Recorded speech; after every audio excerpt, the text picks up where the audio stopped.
Hello again. Thanks for joining us for day 3 of Get Your Grip, our short tips to help you build resiliency so that you can recover more quickly during times of chaos or after times of hardship. I'm Tracy Peary. I am the owner and director of Hope for the Journey. We're a counseling group that works with kids, adults, parents, and partners all over Texas to not just survive, but really thrive after difficult experiences that you've been through in the past, especially sexual abuse. So today's tip is on filtering your thoughts. So thinking, the way that you think has such power, such importance, but a lot of times we feel like our thinking is something that we can't control. We just have these random thoughts that come in and it feels very out of control, and our thoughts can be racing, particularly if you're dealing with things like PTSD or panic attack or excessive worry, things like that. Our thinking can really get out of our control. And if you're dealing with depression, sometimes rumination and those negative thoughts can feel out of control. So a great tip for that is to filter your thoughts, to imagine yourself having a filter where you actually have like a barrier, and the thought comes in and you notice the thought, but then you actually think about that thought. Is this a helpful thought? Is it even true? And you don't let it go through and actually have meaning for you unless it meets certain criteria. And the criteria is pretty simple. Just ask yourself, is this a true thought? Is it all the way true, right?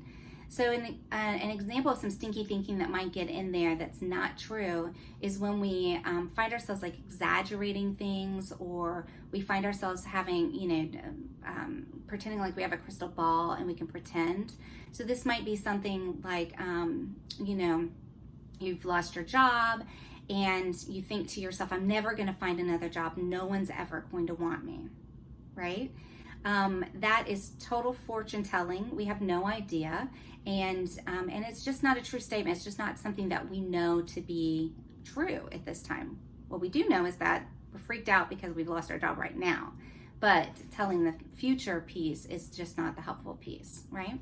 So if you notice that you're in that place where you're thinking a thought that's just not true, or it's not all the way true, then you want to just throw it out, right? And maybe poke some holes at it and get some exceptions or reframe it for yourself.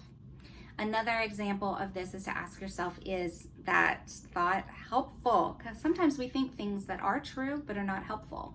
For example, if you asked me if my husband is alive right now, I would start to feel a little pitter-patter in my chest, right? Because the reality is that since the last time I touched base with him, I don't have any actual physical proof that he's actually alive.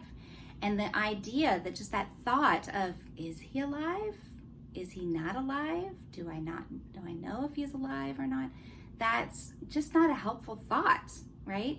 And so if I can recognize that, yeah, there's a possibility that my husband's not alive, but that thought is not very helpful for me because the chances are that it's good. And if he is not, then I'll find out about it and I'll have to deal with that. It's just not a helpful way of living my life, right? And so if I notice that I'm in an unhelpful thought, I can again refocus myself onto something that is more helpful, like being able to say to myself, you know what? I'm going to be strong no matter what is going on right now. And what do I need to do to be strong right now? Well, maybe that's not have that thought. And so these are some ways that you can filter your thoughts.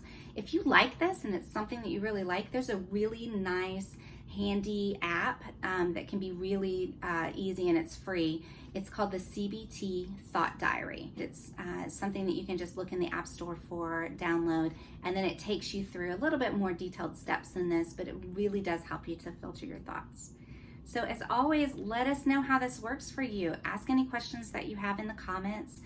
Subscribe to our YouTube channel. Find us on Instagram at Hope for the Journey Therapy, or on Facebook at Hope for the Journey. And of course, you can find out more information about us at hopeforthejourney.org. And we're so excited you joined us, and we can't wait for another tip tomorrow. Take care.